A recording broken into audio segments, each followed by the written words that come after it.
montre, il est 23 heures. Bienvenue à ce journal.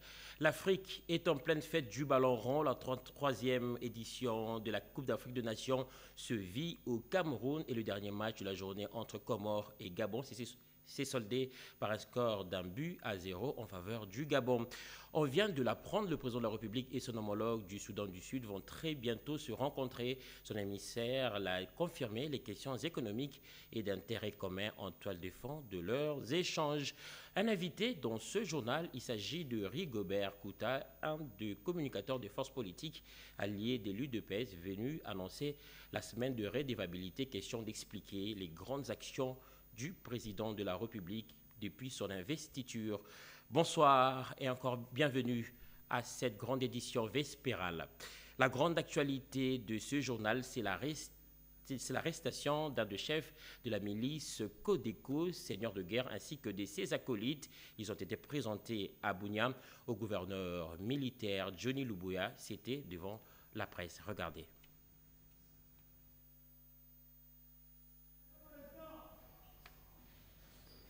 Comme je le disais tantôt, la grande actualité de ce journal, c'est l'arrestation d'un des chefs de la milice Codeco, seigneur de guerre, ainsi que de ses acolytes. Ils ont été présentés à Bunia au gouverneur militaire Johnny Luboya. C'était devant la presse. Suivez. Pieds nus, le féticheur et cofondateur de la milice Codeco est désormais entre les mains des forces armées. Lichokalo Isaka, alias Savant, a été arrêté avec 6 autres miliciens Codeco. C'est ma joie aujourd'hui d'être entre les mains du gouvernement, car en brousse, il n'y a plus la vie. Étant cofondateur de Codeco, je veux que cette guerre finisse et je dois m'associer au gouvernement pour sensibiliser d'autres miliciens à quitter la brousse. Cette arrestation fait suite à une opération musclée menée par les soldats loyalistes à Ouada, l'un des grands bastions de cette milice localisée dans le secteur de Wallen de Piti en territoire d'Indjougou. Kalou, alias Savant, très affaibli, appelle ses frères, encore à brousse, à cesser les violences et se rendre à l'armée. Porte-parole Bassa, vice-porte-parole Ngadja. Porte-parole Bassa, vice-porte-parole Ngadja, tous les commandants et pasteurs Codeco, je suis Kalou, je suis entre les mains du gouvernement. Vous écoutez ma voix, remettez vos armes au gouvernement, nous devons faire la paix. Au gouverneur militaire, lieutenant-général Luboya Kashama Johnny, de saluer le travail abattu par les forces de l'ordre et de défense et les encourage à traquer sans relâche tout milicier hostile au processus de paix à Nitori. Donc nous allons continuer à les poursuivre, ces gens qui créent vraiment le malheur dans nos populations. Il s'y est de rappeler qu'à ce jour, plusieurs leaders de la milice Codeco Ndjougou, FPIC et terroristes ADF en territoire de Houmou sont soit arrêtés, soit neutralisés par l'armée pendant cette période de l'état de siège, a dit lieutenant Gilles Ngongo, porte-parole des opérations militaires en Ituri. Votre armée a fait un travail de titan. Et nous allons lire ces communiqués des opérations conjointes Forces armées de la République démocratique du Congo et l'UPDF au Nord Kivu. Les forces armées de la République démocratique du Congo et l'UPDF portent à la connaissance de l'opinion publique qu'elles disposent des informations fiables sur la présence dans la région des éléments appartenant à un groupe armé avec des plans sinistres pour discréditer les performances réalisées par les forces conjointes dans les actions contre les rebelles ADF basés à l'est du Congo. Les informations recueillies précisent que ces criminels organisés en groupe armé veulent salir la bonne réputation de l'UPDF et des FARDC et créer les doutes dans la population de l'Est de la République démocratique du Congo. Dans leurs projections, ils veulent nuire aux bonnes relations existant entre l'UPDF et les forces armées de la République démocratique du Congo, deux forces de défense disciplinées et behavioristes, et la population locale qui a bien accueilli et soutenu l'UPDF et les FARDC depuis le lancement de l'opération Chouja contre les ADF l'année passée. Utilisant le camouflage et l'uniforme similaire à ceux de l'UPDF, cette fraction criminelle a planifié de commettre des atrocités en massacrant des civils innocents dans le but de faire croire que l'UPDF s'est retourné contre les personnes que elle et les FARDC se sont engagés à protéger. Le but ultime recherché est de déstabiliser la région et discréditer l'UPDF et les forces armées de la République démocratique du Congo pour raviver la stigmatisation dans la population.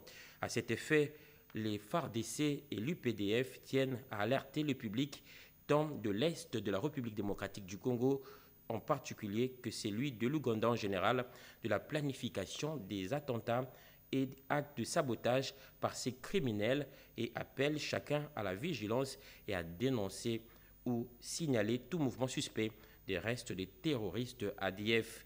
Enfin, les FARDC et l'UPDF rassurent le public qu'elles ne se laisseront ni distraire ni détourner de leur mission pour neutraliser définitivement l'ennemi. Elles affirment que dans la conduite des opérations, elles respectent les droits de l'homme, le droit international humanitaire et les règles d'engagement. Communiqué signé à Kampala par Flavia Biekwaso, général de brigade, porte-parole de l'UPDF. Et à Kinshasa, Kasonga Chibangu Léon Richard, général-major, porte-parole de forces armées de la République démocratique du Congo.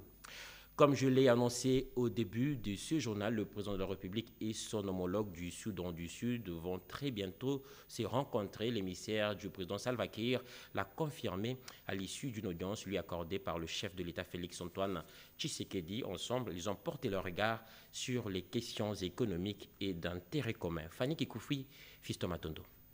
Reçu le lundi dans la soirée, l'ambassadeur Albino Aboug, envoyé spécial du président du Soudan, Salva Kiir, a présenté au chef de l'État congolais, Félix-Antoine Tshisekedi Tshilombo, quelques éléments techniques pouvant contribuer à un réchauffement des relations diplomatiques et économiques. Partageant une large frontière et d'énormes ressources, le diplomate sud-soudanais pense qu'il est temps pour la République démocratique du Congo et le Soudan du Sud d'exploiter le potentiel économique qu'ils partagent au bénéfice de leur peuple. Nous sommes vraiment prêts à entrer en collaboration entre les deux nations sœurs. Et nous sommes même prêts à ouvrir les frontières sans visa.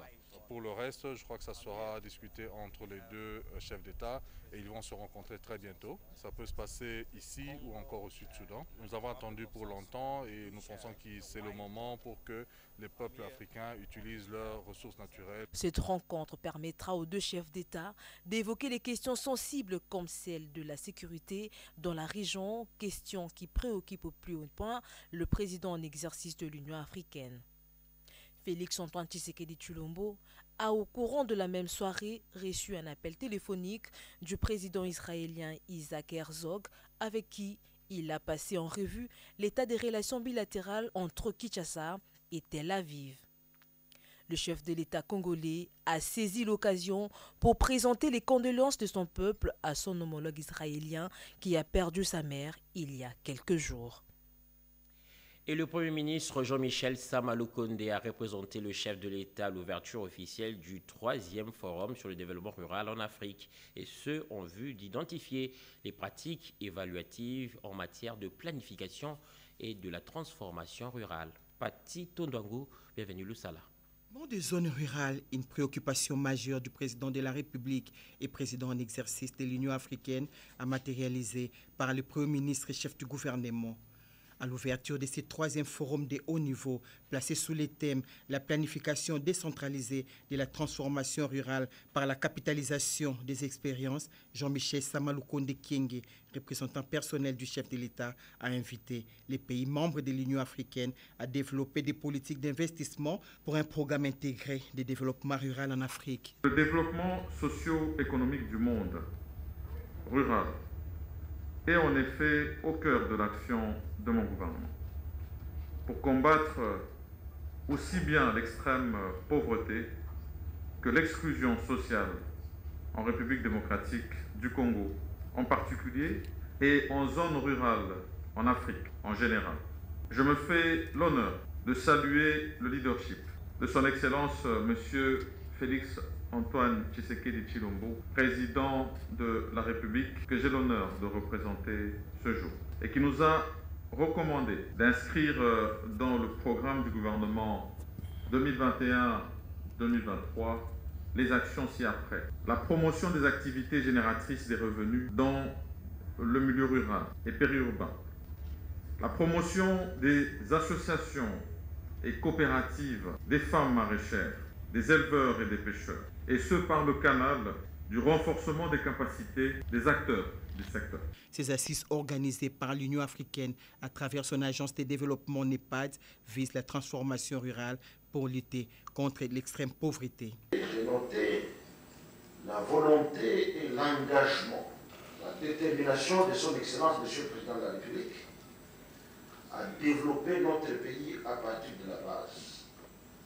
Preuve éloquente, il venait de lancer les programmes de développement de notre pays à partir de 145 territoires pour rencontrer sa vision du peuple d'abord. Ce forum qui se déroule du 10 au 12 janvier 2022 à Kinshasa connaît la participation des ministres du développement rural et de l'agriculture du Swaziland, de la Zambie, du Malawi et du Zimbabwe, ainsi que les experts des agences du système des Nations Unies. À l'issue de ces travaux, les recommandations seront formulées par les participants pour le développement des communautés rurales, une façon de leur faire bénéficier des richesses de leur pays. Politique, les membres et cadres de l'AFDC ont témoigné de leur attachement aux idéaux de leur parti ainsi qu'à leur autorité morale. Modeste Bahati Lukwebo, président de la Chambre haute du Parlement. On les écoute. L'AFDCA présente, à l'occasion de l'avènement de l'année nouvelle 2022, ses meilleurs vœux de santé, de bonheur, de prospérité et de fructueux mandat politique à la tête du pays à son Excellence Félix Antoine Tshisekedi Tshilombo, président de la République, chef de l'État. Lui réitère ses fermes assurances quant au choix porté sur sa personne en qualité de candidat de l'AFDCA à l'élection présidentielle de 2023 et de son engagement à accompagner sans réserve ses efforts de rétablissement et de consolidation de la paix sur l'ensemble du territoire national. L'AFDCA soutient la vision du chef de l'État concernant la gouvernance politique et économique en vue de l'amélioration des conditions sociales de la population. L'AFDCA condamne énergiquement la campagne de diffamation orchestrée par des ennemis de la paix qui s'évertuent inutilement à imputer sournoisement les manquements professionnels reprochés au gouverneur du Sud Kivu, à son autorité morale, Modeste Bahati Lukwebo, homme d'État confirmé, dont le prestige dépasse les frontières nationales et qui s'est investi inexorablement dans la recherche du bonheur collectif grâce à ses meilleures œuvres réalisées au prix de multiples sacrifices à travers le pays et spécialement dans le Grand Kivu. L'AFDCA attire, à titre de rappel, l'attention de l'opinion publique en général et particulièrement celle de la province du Sud Kivu sur les humiliations subies il y a quelques mois, allant jusqu'à l'empêchement de Bahati Lukwebo de tenir son meeting à Bukavu à la place de l'indépendance par le même gouverneur dont on prétend être soutenu au jour d'aujourd'hui par l'honorable président du Sénat. Quelle contradiction! Où en est-on avec le dossier d'exploitation anarchique des minerais par les Chinois au Sud Kivu attribué abusivement à l'honorable sénateur Modeste Bahati Lukwebo après des missions parlementaires de clarification? L'AFDCA et son autorité morale, l'honorable sénateur professeur Bahati Lukwebo, tendent leurs bras ouverts à tous les esprits épris de bonne volonté pour mutualiser ensemble les efforts axés sur le retour total de la paix et la cohésion nationale sur toute l'étendue du pays. Je l'ai annoncé au début de ce journal, la semaine de redevabilité initiée par les forces politiques alliées de l'UDPS débute déjà ce mercredi. Question d'expliquer les grandes réalisations et acquis du chef de l'État depuis son investiture jusqu'à ce jour. Éric Gobert Kouta, communicateur de cette structure, a répondu aux questions d'Edi Tchala. Nous organisons du 12 au 20 janvier 2022 ce que nous avons appelé la semaine des redevabilités. Il s'agit d'une semaine au cours de laquelle nous allons vulgariser par voie des médias toutes les réalisations du chef de l'État depuis son investiture. Vous savez que les forces politiques et sociales alliées à l'UDPS sont les alliés originels, les premiers alliés du chef de l'État. À ce titre, nous sommes aussi membres de la coalition gouvernementale, donc co-responsable de cette gestion. Donc il est de notre devoir en tant qu'avocat du président de la République de pouvoir vulgariser, présenter toutes ces réalisations depuis son investiture. C'est une campagne qui va sillonner à travers le pays et grâce aux médias, nous aurons d'abord une campagne à travers la radio et la télévision. C'est-à-dire que nous aurons tous nos communicateurs qui vont présenter toutes les réalisations du chef de l'État. Mais en même temps, nous allons aussi permettre à tout le peuple qui nous suit de pouvoir participer directement à cette campagne et de donner leur avis et de faire leurs observations par rapport à toutes les réalisations du chef de l'État par les biais des lignes téléphoniques que nous mettrons à leur disposition. Alors, en ce qui concerne les thèmes de cette semaine de redevabilité, nous allons emboîter 5 thèmes. Le premier thème, c'est la gratuité de l'enseignement. Comme vous le savez, qui est le projet phare du chef de l'État qui a remis sur les chemins de l'école des milliers et des milliers d'enfants. Alors, le deuxième thème, c'est la sécurité et la consolidation de la démocratie. Le troisième thème, c'est la diplomatie et les finances, car vous savez très bien que grâce à la redénomination de la diplomatie, notre pays a retrouvé ses lettres de noblesse. Le quatrième thème, c'est le social. Et enfin, le cinquième thème, c'est la réhabilitation et la construction des infrastructures. Le mercredi 12 janvier, ce sera la première des différentes émissions. Le vendredi 14 janvier, le dimanche 16 janvier et le mardi 18 janvier par le biais de la télévision et de la radio. Nous, à Béni, nous sommes là au Nord Kivu, province sous état de siège où plusieurs centaines de jeunes et autres couches sociales ont été sensibilisés sur les différents projets de développement ainsi que l'importance d'une paix durable. Suivez. Une multitude de personnes qui sont venues écouter les messages de la délégation de la majorité populaire accuse au président de la République Mpaper en sigle qui a réuni mercredi 5 janvier 2022 plus de 1500 personnes à Oicha en territoire de Béni. La délégation est venue là ces messages. Il s'agit d'un message de paix, celui de sensibiliser la population à collaborer avec les services de sécurité et dénoncer tous les ennemis de la paix en sein de la communauté. Ces messages de paix et les contenus des projets que le coordinateur national de la Mpaper, Olivier Bakatomba, est venu lancer en province Nord Kivu. Il s'agit du projet dénommé Onesha Adoui Tupati Amani. Le lancement de ce projet a eu lieu en territoire de Lubero vendredi 31 décembre 2021 avant de se clôturer à Oicha en territoire de Béni mercredi 5 janvier 2022. Sur place, en commune rurale d'Oicha, ils étaient nombreux à venir écouter les coordonnateurs qui leur a expliqué l'avantage de la collaboration entre la population et les services de sécurité. Dans tout le pays du monde, un patriote ne peut pas critiquer son armée. Je vous demande d'être déterminé, d'être soudé. D'identifier tout celui-là qui vient vous instrumentaliser parce qu'il est en train de demander l'argent Kinshasa afin que vous puissiez vous rebeller contre votre armée. Et quand il vient ici, il vous dit l'État de Chine apparaît ici et il s'acquitte. On n'a pas besoin de ça. Ces gens-là viennent psychologiquement vous faire remonter pour que vous soyez les esclaves de leur sale désordre. Il a partagé avec les publics les différentes stratégies de dénonciation. Il s'agit de la dénonciation anonyme qui passe par les numéros verts gérés par les services de sécurité, la communication entre les populations locales et autorités de base, ainsi qu'une surveillance mutuelle entre les populations. Pendant son adresse à la population d'Oicha, les participants présentaient leurs difficultés aux coordonnateurs. Ceux-ci ne veulent que la paix, rien que la paix. Après échange avec la population de la commune rurale d'Oicha, le président de la société civile de la même commune a félicité la délégation pour ce souci de contribuer à la paix en travers les projets Onesha Adoui Tupati Amani.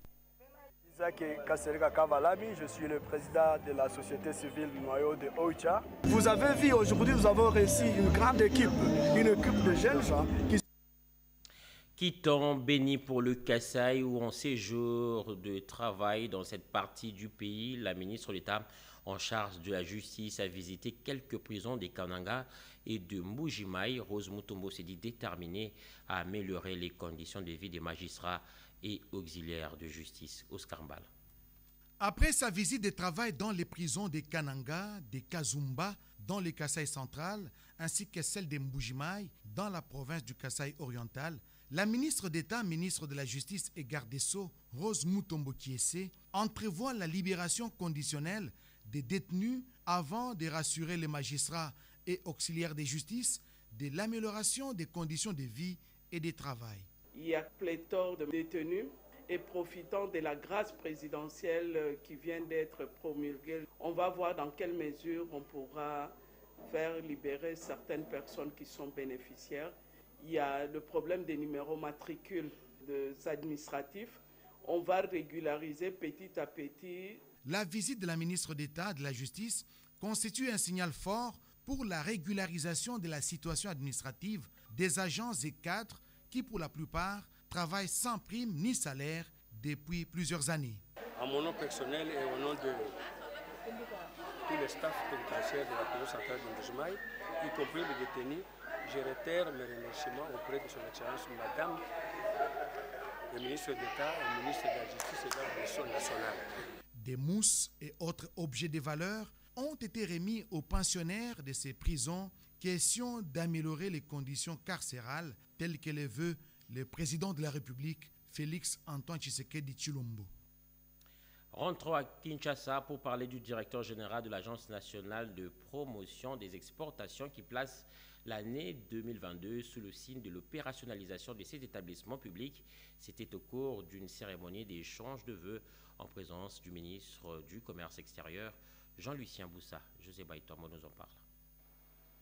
Une nouvelle année qui s'ouvre, synonyme des grands défis à relever, et ces défis, l'Agence nationale de promotion des exportations s'y attelle quelques mois après sa création, en s'investissant dans l'augmentation de la part des exportations de produits made in Congo, plus singulièrement de produits d'origines agricoles, de l'agro-industrie, l'industrie et l'artisanat, dans les buts ultimes de renverser la tendance actuelle d'un pays qui importe plus et produit moins. Jean-Lucien Boussa, ministre du Commerce extérieur, s'est exprimé en des termes presque identiques lors de sa visite à l'ANAPEX, visite qui a coïncidé avec la traditionnelle cérémonie d'échange de vœux. Nous commençons une nouvelle année et donc il est important pour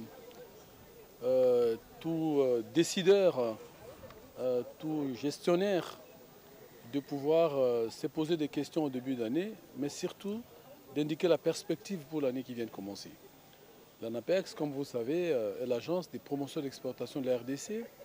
Son rôle en tant qu'intelligence économique dans l'optique de la diversification de notre économie est tellement important qu'il a fallu, après sa création l'année passée et la mise en place des structures opérationnelles, qu'en 2022, que nous puissions mettre un accent particulier sur son opérationnalité.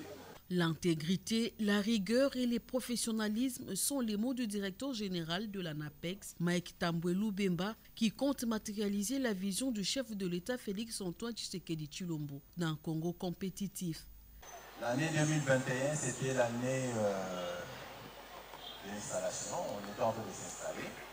Et 2022, nous devons être vraiment dans l'opérationnalisation de l'ANAPEX.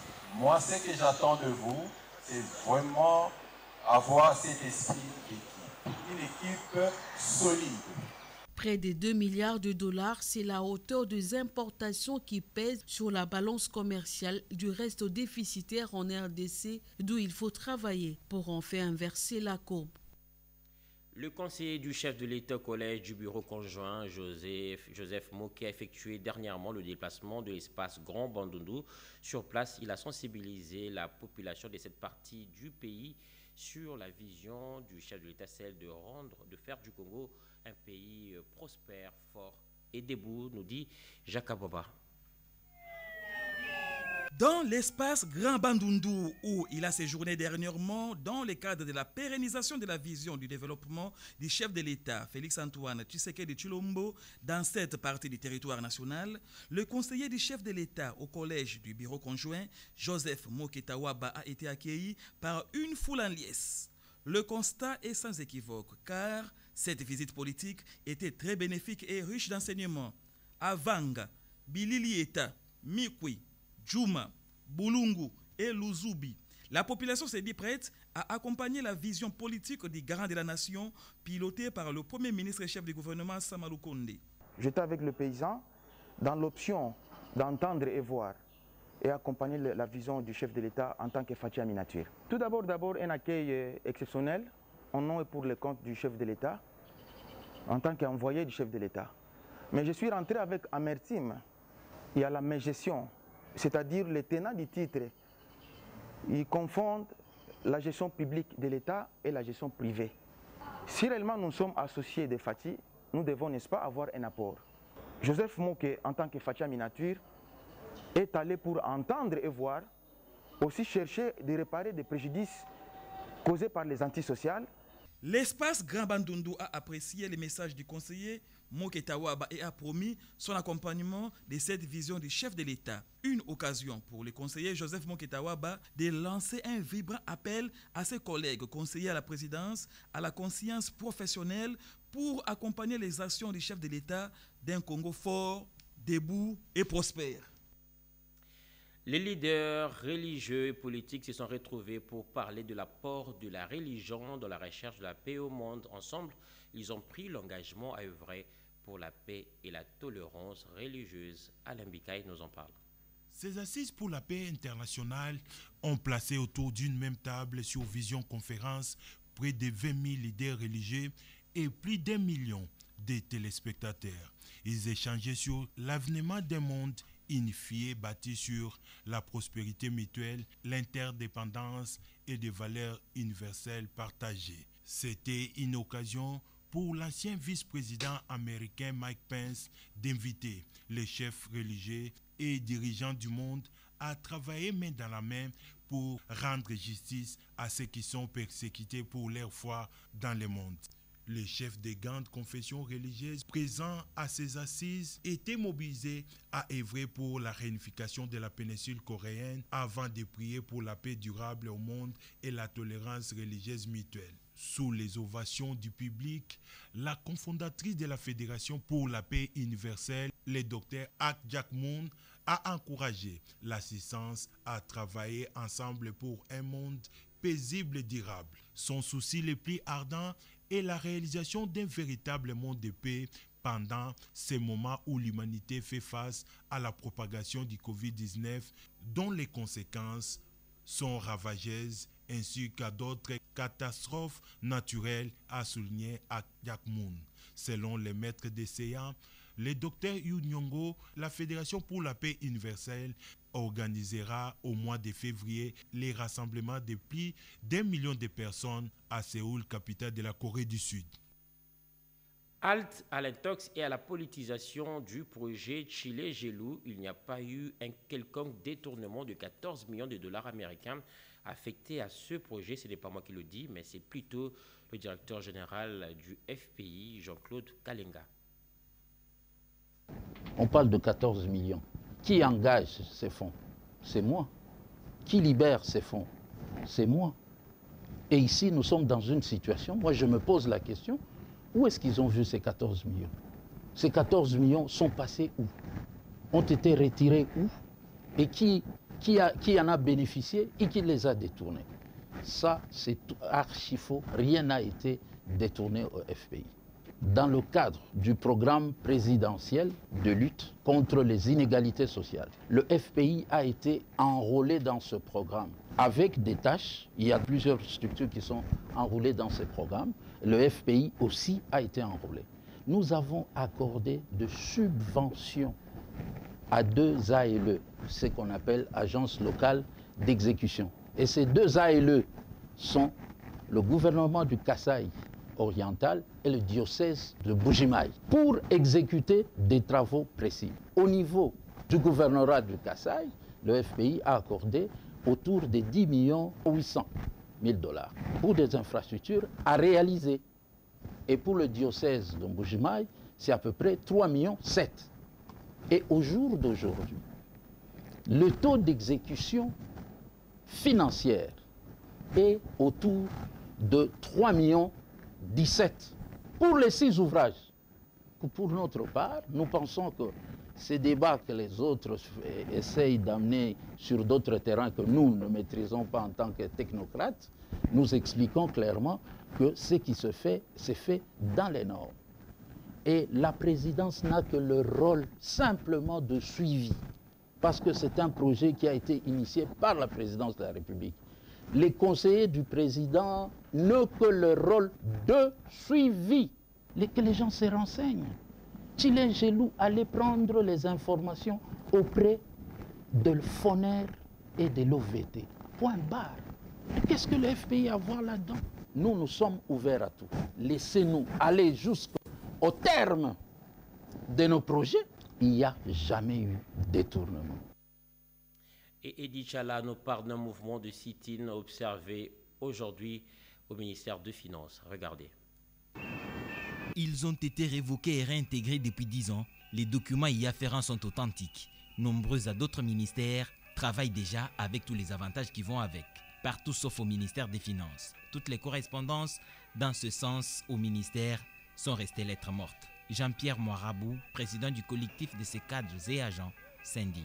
Dans tous les ministères, nos collègues qui étaient retraités avec nous, ayant introduit les recours, la seule lettre que le Premier ministre a écrite et le ministre de la fonction a écrite pour notifier les gens, cette lettre-là a été respectée. Et tout le monde, depuis la présidence, le Sénat, le Parlement et tous les autres ministères, ces fonctionnaires-là sont déjà replacés dans leur poste de travail depuis lors et ils continuent à travailler, sauf au ministère des Finances. La lettre qui a suspendu notre situation, c'est sa lettre qu'il a adressée ça au secrétaire général. La lettre du ministre des Finances au secrétaire général de lui demander de surseoir notre problème. C'est ainsi que le secrétaire général ne peut pas bouger jusqu'à aujourd'hui. Il suffit d'un mot d'ordre du ministre au secrétaire général, au régie, que ce soit la DGDA, la DGRAD, la DGI, la situation va être débloquée. Cette fois, pensent ces cadres et agents du ministère des Finances, et la décision qui reste à venir est celle du ministre des Finances Nicolas Kazadi. Encore un hommage à Monseigneur Tarsis Chibangu Chichiku de heureuse mémoire. Le ministre de la Recherche scientifique José Panda Kabangu et son collègue de l'enseignement supérieur et universitaire Mohindo Nzangi ont préparé à la journée scientifique et culturelle en hommage à Monseigneur Tarsis Chibangu Chichiku. Regardez. C'est une manifestation haute en couleurs organisée en hommage à Monseigneur Tarsis Chibangu Chichiku, évêque émérite de Mbuji-Mayi, président du conseil d'administration des universités, ancien recteur de l'université de Lovanium et recteur magnifique de l'UNASA.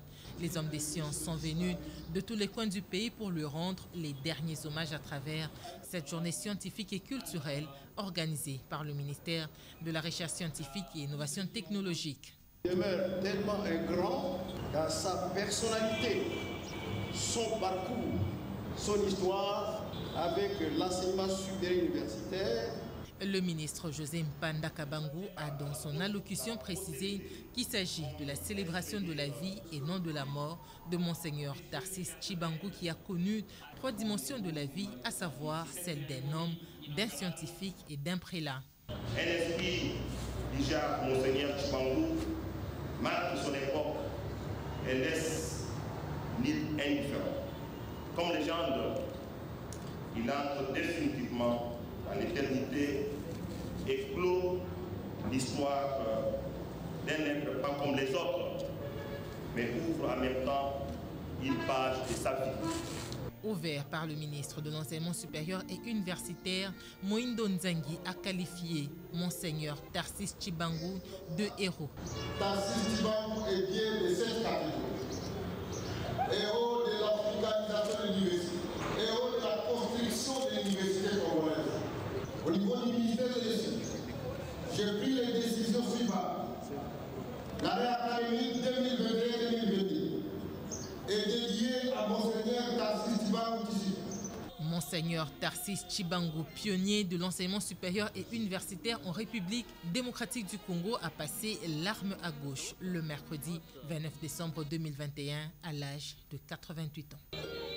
Et nous allons boucler ce journal par la lecture de ce message de vœux à son Excellence, Monsieur le Président de la République, Félix Antoine Tshisekedi Tshilombo, adressé par la Société minière de Bakwanga, MIBA. À son Excellence, Monsieur le Président de la République, avec l'expression de nos hommages les plus déférents, au nom de la Direction générale et l'ensemble du personnel de la Société minière de Bakwanga, MIBA, SA, nous avons le plaisir de vous présenter à vous ainsi qu'à toute votre famille nos voeux le meilleur à l'occasion des festivités de Noël et de Nouvel An 2022.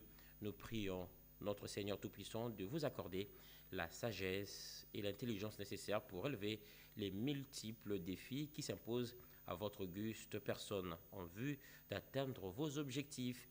Pour notre part, nous vous assurons de notre ferme volonté de mettre tout en œuvre pour réussir le pari de la relance effective des activités de production de l'AMIBA.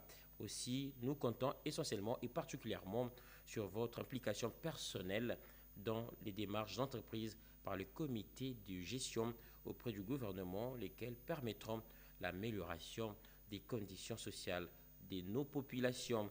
Que Dieu vous bénisse et bénisse la République démocratique du Congo. Communiqué signé par Paulin Lukusa Mudiaï Kalonji, administrateur, directeur général par intérim. Ainsi se termine cette édition d'information. Merci de l'avoir suivi. Le prochain rendez-vous avec l'actualité, c'est demain à 7h dans une présentation de Marie Calon. Merci. Surtout excellente suite de programme sur nos antennes et bon début de semaine à toutes et à tous. Au revoir.